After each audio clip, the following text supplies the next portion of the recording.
ایک ہرن ایک شکاری کے پھندے میں آ گیا۔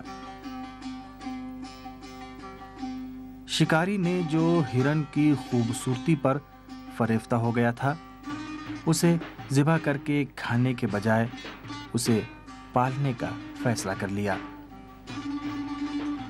وہ اس ہرن کو استبل میں لے گیا، گائے، بھینسوں اور گدھوں کے ساتھ اسے وہاں باندھ دیا۔ ہرن، جس کی عادت جنگلوں میں آزادی کے ساتھ چوکڑیاں بھرنے اور ہری بھری گھاسیں کھانے کی تھی، استبل میں آ کر اپنے کو سخت مشکل حالات میں دیکھ رہا تھا۔ وہ انتہائی پریشان رہنے لگا۔ آزاد فضاؤں میں سانس لینے والے ہرن پر یہ ایام بہت سخت گزر رہے تھے۔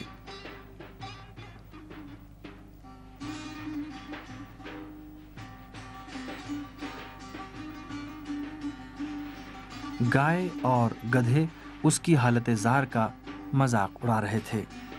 ایک کہتا تھا، اس کا مزاج تو شاہوں جیسا ہے، اس کا دل نہیں چاہتا کہ ہم لوگوں جیسا کھانا کھائے۔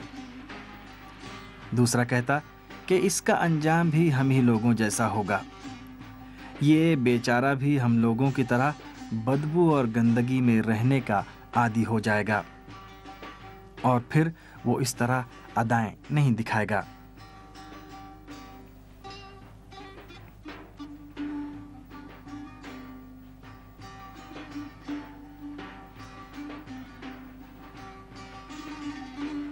ہرن، جو اس طرح کی باتوں اور طنز و تانوں سے تنگ آ چکا تھا، ان کی باتوں کا جواب دینا چاہتا تھا۔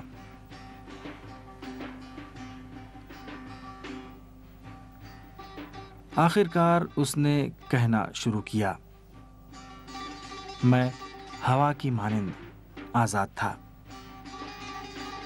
شبنم کی طرح تر و تازہ تھا، آبشاروں اور چشموں کا میٹھا اور ٹھنڈا پانی پیتا تھا، چراگاہوں اور کوہستانوں میں ہری بھری گھاسیں کھاتا، مگر قسمت کی بدنصیبی کہ وہ مجھے یہاں لے آئی، ورنہ سوچو کوئی مجھے اسیر کر سکتا تھا۔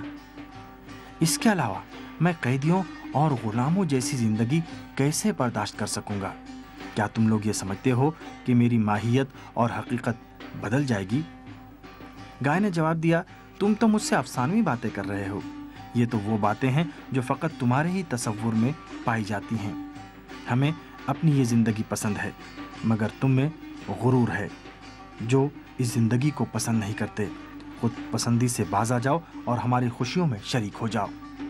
ہرن نے ان تمام جاہلانہ باتوں کے سامنے خاموش رہنا ہی بہتر سمجھا، اور دوبارہ جنگلوں اور کوہستانوں کے تصورات میں چوکڑیاں بھرنے لگا۔ شاید انتہائی بری تقدیر یہ ہو کہ احمقوں کا ساتھ ہو جائے۔